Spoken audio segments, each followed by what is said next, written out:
Hello? Oh, hey, Cataclysm Classic. How's it going? No, yeah, I'd love to raid. No, I'm super down. What time you thinking? Uh-huh. Check my calendar here. Yeah, I should be able to fit you in sometime in January of 2027.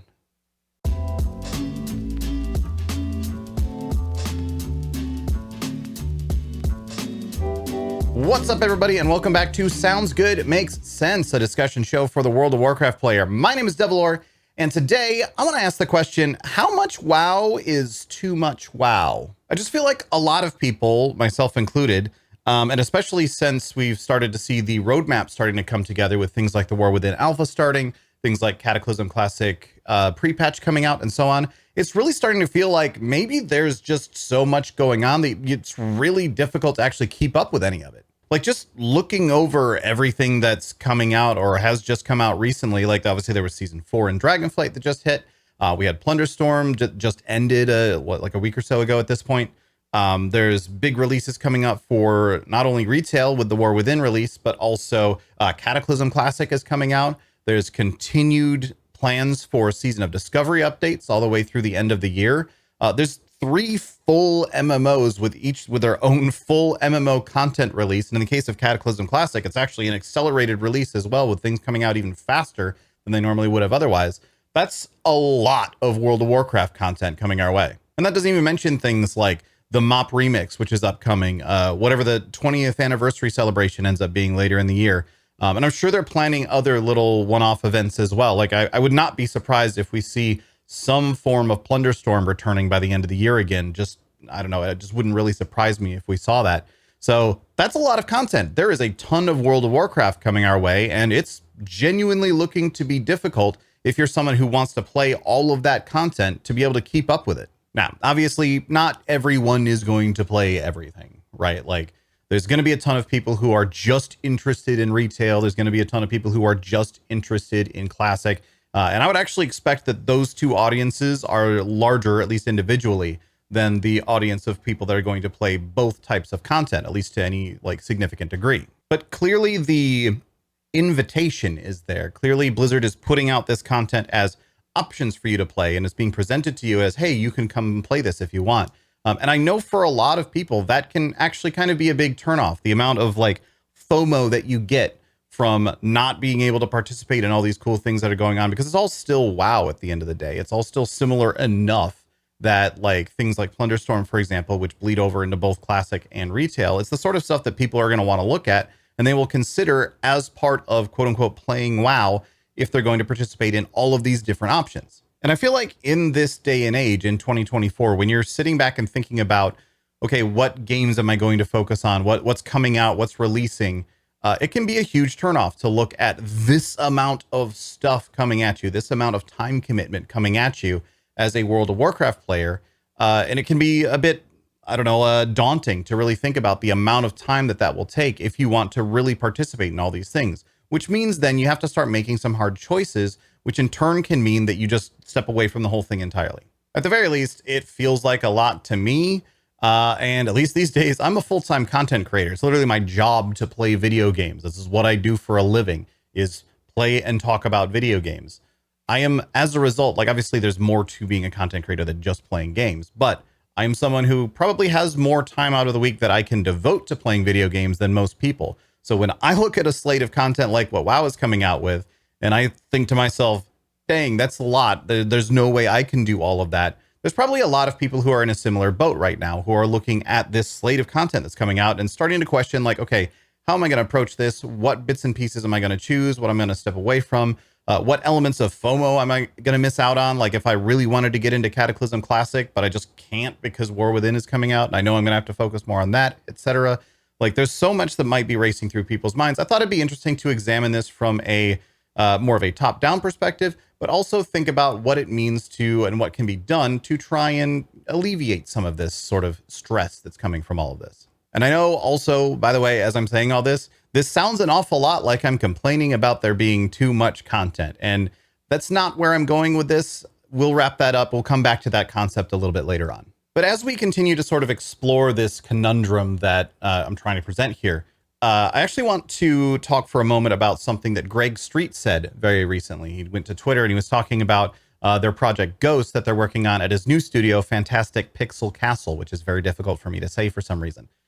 He's talking about what they were doing and how they've been talking very openly about their plans for Ghost and how they're planning to develop this and giving some thoughts and ideas on this project very, very early in development. In fact, it's one that I'm keeping a pretty close eye on, and we will almost certainly be talking about more here on Sounds Good Makes Sense in the future. But in this tweet from Greg, he says, one of the things we're doing with Ghost that might be controversial is we aren't going to fill up all of your time. If you're progression focused, you can likely finish until the next chapter.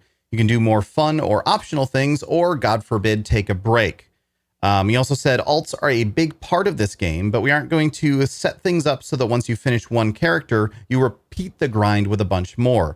We want you to have downtime. Downtime is healthy. And then he goes on to list things like maybe you can go do a scavenger hunt or run a dog spa, or here's one that I might suggest, play a different video game from time to time. And yes, I do feel the need to point out that, yes, I am on YouTube and I am talking about something that Ghostcrawler said. It's like it's 2012 all over again. But the point that Greg was making here is one that I've tried to make a lot of times in the past as well, where it's actually very healthy for your relationship with any video game to be able to not play it from time to time. If it's something that is demanding your attention pretty much every single day, that can get problematic, and that ends up making it so that you feel like you're playing this game because you feel like you have to, not necessarily like you get home and you're like, great, it's time for me to get on this video game and play it for a little bit. That lasts for a while, but when that continues long past the point where you are feeling like direct enjoyment from playing, and instead feels like something that you have to be doing because of the time commitment so that you can theoretically have fun later, that I think is a pitfall that a lot of these progression focused games can fall into. And the reality is that hardcore gamers, and when I say hardcore gamer in this sense, I'm basically talking about people who play a lot of video games in a given week. So like, I don't know, let's call it 20 plus hours of gaming in a week. That falls into what I'm considering a hardcore gamer at this point. That sort of gamer nowadays has way more variety and way more options available to them than they used to back in the days where, you know, if you played Counter-Strike, well, you played Counter-Strike and that was it. Like, you can certainly still just no life one game if you want, but I feel like more and more people these days kind of have, like, maybe you have a main game that you stick around. You're like, okay, every time this game comes out with a content update, or, you know, a few times a week, I'm always playing this game, but you're usually checking out other things in the meantime. And you're saying, okay, well, this thing just released. It sounds interesting and that looks cool. Or this single player game that I'm really excited about just came out. So I'm going to jam on that. I'm going to no life that for a couple of weeks until I finish it.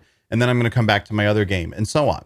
And because of that, in 2024, that means that pushing for your game to be not just someone's main game, but their only game, pushing in the direction where, yes, our game is the only thing that you have time for, honestly means that I think more and more people nowadays are then likely to walk away from it entirely and say, whoa, I'm not ready for that level of commitment, as opposed to feel like they're getting their money's worth, which kind of used to be the thinking behind that sort of process. Like, the sort of traditional philosophy there is we need to give our players enough to do that they don't think about going and playing other games, because if they go to play other games, then they might not come back to ours, might cancel their subscription or not buy whatever new thing that's coming out or so on. And I increasingly feel like that traditional line of thinking is no longer correct. It's not a question of they're going to go play another game. Like, they're going to go play another game. People are going to go play other games. That's just a fact of what's going to occur nowadays.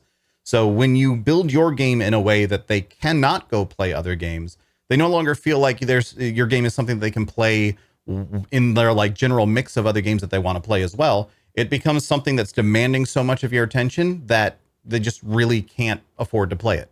Now, obviously, again, that's not everybody. There are totally people that really want to just no life one video game. Like, there are people who will be playing all of the content that World of Warcraft is coming out with over this year, and they will love that they're playing all of that content and they won't play anything else. That person absolutely exists. I just think that in 2024, for the modern gamer in 2024, more and more of us are looking at releases that are coming out and content that's being announced and so on. And we're not just thinking like, is that something that I want to play? Does that look fun? That's like step one, obviously. But then the next step after that is more along the lines of, am I going to be able to have the fun that I want with that game with the amount of time that I'm willing to commit to it? really direct example for me. I've kind of alluded to this a couple times in this episode already. I've been very excited for Cataclysm Classic to come out. I have a ton of nostalgia for Cataclysm, and it's still, in my opinion, one of the better expansions that's ever been released. I know people get all antsy about Dragon Soul, but overall, I really feel that Cataclysm was a very, very good expansion. I really liked it. So I've been really, really excited for Cataclysm to come out. But now looking at these releases that are coming up and realizing like, oh crap, there's probably going to be an SOD release in there. And there's also going to be a War Within release in there somewhere. Plus, you know, things like the War Within Alpha still going on that I'm going to want to be checking out. And that doesn't even begin to examine other things like Mop Remix or, you know, maybe I want to play a non-World of Warcraft video game once or twice in there. I'm having to look at this and go, dang, I really want to play Cataclysm, but I don't think I'm going to be able to play Cataclysm to the extent that I will enjoy with the time that I'm going to have available to commit to it. And so this all just sort of asks the question, like, especially in the case of Blizzard and World of Warcraft and the massive amount of content they've got coming out this year, what can or even should be done to try to resolve this issue? Now, the first thing I want to say here, as I mentioned earlier, the solution is not just release less content, I don't think. Like, this is not me sitting here saying, dang it, Blizzard, you came out with too much stuff. We really hate it when you release so much stuff. Please stop releasing things, Blizzard. That's not what I'm saying at all. I'm really excited that this amount of content, that Blizzard's able to produce this amount of World of Warcraft content. It's super cool. And so the reality is, when it comes to things like what am I going to play between Cataclysm Classic, SOD, War Within? And am I going to have time for multiples of these or not?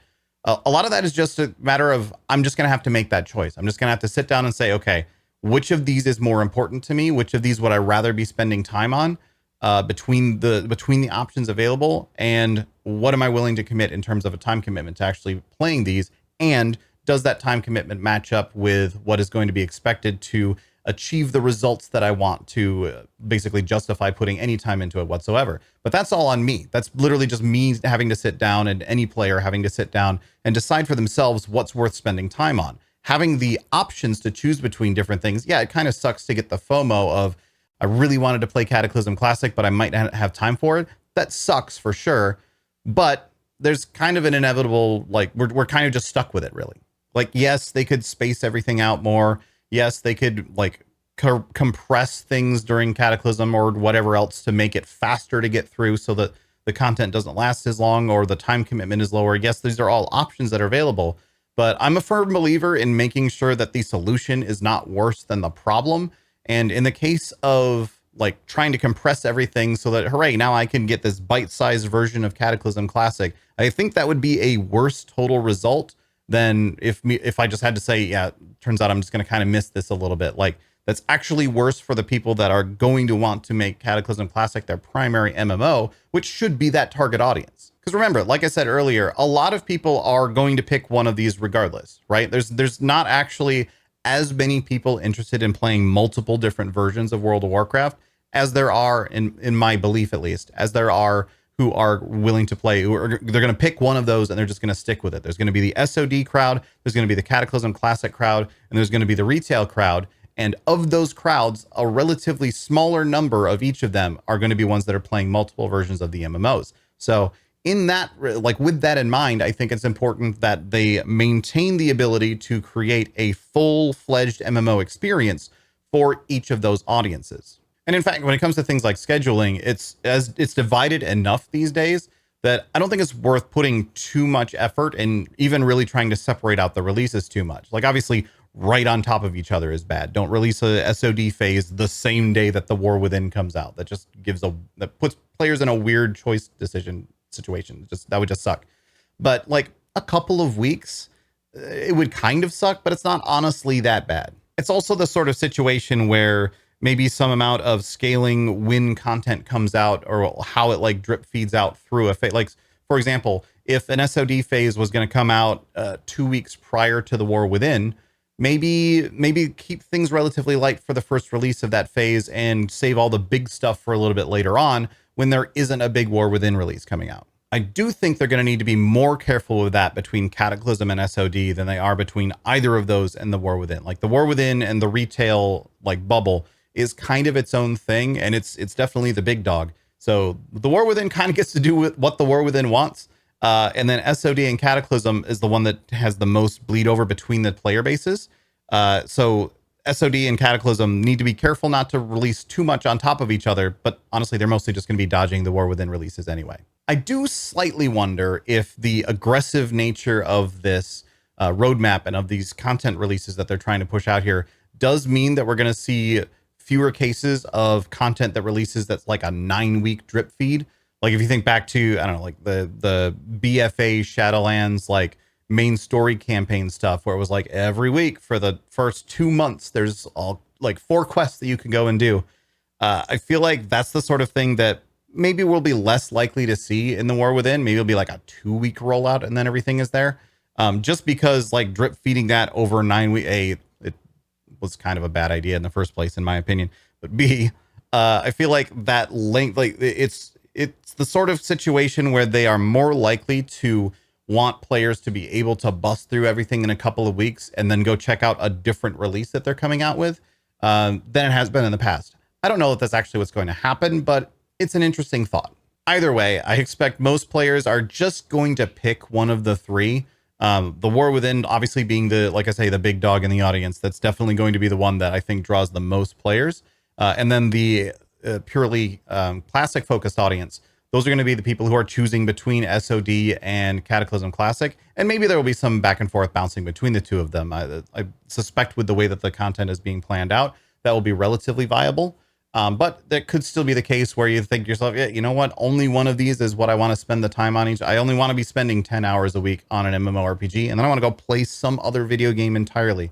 Hell, even go play another MMORPG. So for that audience, I think we're going to see a lot of people still choosing to just stick to one flavor of WoW. But what about these short-term events? What about things like Plunderstorm when it was around, and if it comes around again? Things like Mop Remix, things like whatever the 20th anniversary event ends up being. What about these sorts of things? Well, I think there are some adjustments that can be made looking at what happened with Plunderstorm and kind of looking forward to what we expect is going to happen with the Mop Remix that would help alleviate some of the overall pressure here. And a big part of this is centered around the reward tracks, specifically how are players given things for participating in these short-term events. Some people are going to really hate me for saying this, but I actually think there's a lot of lessons that can be learned from looking at battle passes that could be important things to apply to the logic of these short-term reward tracks. Now, before you get your pitchforks, no, I am not saying that they need to start selling a battle pass. That is, as long as there is a monthly fee on World of Warcraft, there should not ever be a battle pass. That would be ludicrous. There's no way that I would ever suggest that. Maybe in some environment where they remove the monthly fee but go for a battle pass instead. I don't know. Maybe that's something that we'll talk about that at some other point in the future. That's a completely separate ball of wax. I'm not asking them to start selling us a battle pass. This is mostly coming from the perspective that I think for a lot of players, completing the Plunderstorm Renown track ended up feeling very similar to completing a battle pass. A ton of the complaints about battle passes come with the way that they create FOMO, this fear of missing out, and the pressure to feel like you have to complete this before it goes away or else you just don't get these rewards. That's been a huge part of the complaints of many battle passes over the years. And honestly, there have been good battle passes. There are games that have had battle passes that I appreciate how they were done, and they felt like they were adding to the value of the game to me instead of detracting away or feeling like the rewards that I should be earning were locked behind something that I had to spend extra money on. There have been good battle passes. There have been a lot of bad battle passes. And I kind of think that the Plunderstorm reward track ended up feeling a little bit more like a bad battle pass. Now, a lot of this was just due to the nature of Plunderstorm as a PvP mode that they initially tried to call a PvPvE mode and backed off on that pretty quickly. It was a PvP mode. People wanted the rewards because they were cool cosmetics, but it was forced PvP. No matter how you slice it, you were forced to participate in PvP to play in Plunderstorm. And so a lot of the negative feeling for that was stemming ultimately from, this is a task that I don't want to do, but I want these rewards, so I have to do it. I feel like I have to do it to get this thing that I want. And coming from the notion that playing a video game is supposed to mean that you're having fun, like that's the whole purpose of games, is to entertain, when there's a reward that you want and it's locked behind a thing you don't want to do because you're not enjoying it, that's just not a good experience. And the reason this is important for Plunderstorm and why I've brought this whole thing up and kind of gone on this little tangent here is because I feel like the way that Plunderstorm's reward track was set up kind of encouraged those players to play it in the least fun way possible. Like if you could, get a friend and just jam out Plunderstorm, do like 6 hours of Plunderstorm for 2 or 3 days, you probably got to Renown track 40 pretty quickly. Like it actually only took me like 3 or 4 days of playing Plunderstorm, and that was mostly playing solo, to be able to reach the maximum reward track. And then I kept playing it for a while after that because I just enjoyed Plunderstorm. I thought it was fun. But Plunderstorm had this daily extra bonus. And that's the sort of thing that players look at and they say, okay, I can just do this once a day. I'll just do a Plunderstorm round per day to knock out this daily. And then that way I only have to play it once every day. So my total amount of time spent on Plunderstorm is smaller. And then that way I will still get all those rewards. But the result was then you ended up having to spend like 2 or 3 weeks of playing Plunderstorm every single day. Even if it was only one round, you still had to play one round of Plunderstorm every single day for 2 or 3 weeks, which I think ultimately, regardless of total amount of hours spent on Plunderstorm, feels much worse. Again, for the player that doesn't like Plunderstorm. I liked Plunderstorm. I played it that much myself anyway. So I think as they're looking to reward tracks for future like one-off events and so on, what I'd really like to see is less of a focus on rewarding daily like progression, daily checking in. Like a daily reward feels like a daily chore. It doesn't feel like a daily extra bonus. It feels like, okay, I have to log in and do this every day because I get the bonus. And then you almost feel like you shouldn't be playing it more than that because now you don't have the bonus. I feel like it should just be designed around spend X amount of time and you're done. Like, don't worry about whether or not they've done it already that day or not. Or if you're going to give something like a daily bonus, let that stack up a few times. Let 5 days of bonus stack up so you can jam out 5 in one day. And now you've gotten a whole bunch of stuff. And then you can come back 5 days later and do it again. This whole like, I feel like increasingly World of Warcraft is getting back to what they got away from ages ago, which was daily quests being a big thing. And as we keep going back to, every day you get to do this. Every day you can log in and do this. Like, stop making me do things every single day. I don't want to play this game every single day.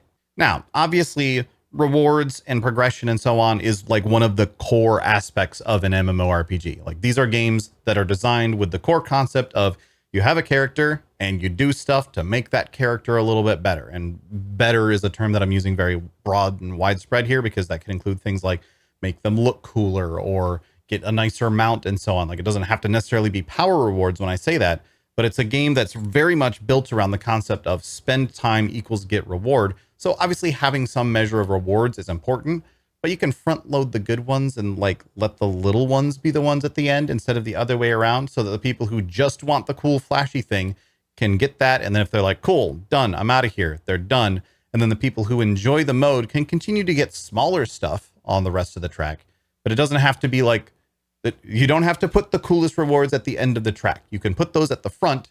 Then the people who just want that can get it and get out of there. And if they're not enjoying the mode, they don't have to keep playing it and complaining about it. They can go and play the rest of the World of Warcraft that's constantly available. Or like Greg said, God forbid, do anything else. And then still have those like smaller rewards that are still there and they're still desirable in some way, but something that you get just by, continuing at it as an extra perk on top of a mode that you're already enjoying. But I don't know, maybe I'm crazy here. Maybe I'm way off base. I actually really want to hear y'all's opinions on this, because I know I've been kind of extra rambly in this episode. Sorry, it's been a bad ADHD day. It's currently 10:30 at night. That's how long it's taken me to actually finish recording this episode. But also just in general, I want to know what you guys think. I'm very curious to hear other thoughts on this take of, is there just too much World of Warcraft coming out in this year? Or is there something that needs to be done to slim down the amount of time commitment to enjoy all of the World of Warcraft that's coming out this year? Either way, I'm going to wrap it up. Thank you guys so much for watching, and thank you all for being here. If you haven't yet, please do check out my Patreon. It's at patreon.com/Devilor. I am just now, right after I finish recording this, I'm going to record the monthly update video, which will be going up on Patreon, which will give you a glimpse into what I've got planned for content coming out through the rest of the month, both here on YouTube, as well as live streams and other game releases that I'm looking forward to. So if you're interested in checking that out, head on over to Patreon, drop $5. It's quick and easy and gets you that along with a few other perks. Also, I did not put up a In Search of Answers episode this week. That was just because I ended up with a whole lot of stuff going on the weekend, and I did have some questions come in, but I felt like there's enough that we could push it another week and we could answer all of that into in a single batch. So if you have other questions for In Search of Answers, you can either leave them as a comment here on the video, and I will get to as many questions as I can. Or if you're a patron, you can go over to Patreon, find the link for the latest In Search of Answers episode on Patreon, and check in there. There's a form that patrons can fill out to get priority access to having their questions answered. All right, I'm done rambling. Thank you all so much once again for watching, and I'll see you later.